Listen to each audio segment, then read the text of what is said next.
آبائهم كبرت كلمة تخرج من أفواههم إن يقولون إلا كذبا فلعلك باخع نفسك على آثارهم إن لم يؤمنوا بهذا الحديث أسفا إنا جعلنا ما على الأرض زينة لها لنبلوهم أيهم أحسن عملا وإنا لجاعلون ما عليها صعيدا جرزا أم حسبت أن أصحاب الكهف والرقيم كانوا من آياتنا عجبا إذ أوى الفتية إلى الكهف فقالوا ربنا آتنا من لدنك رحمة وهيئ لنا من أمرنا رشدا فضربنا على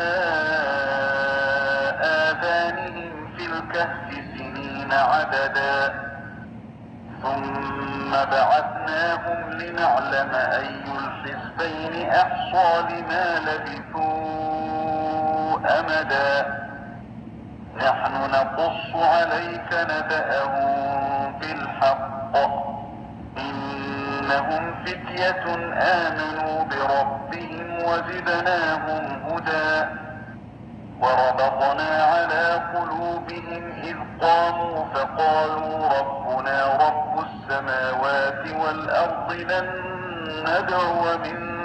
دونه إلها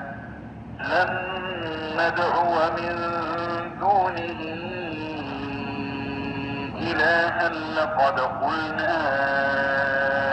إذا شططا هؤلاء قومنا اتخذوا من دونه آلهة لولا يأتون عليهم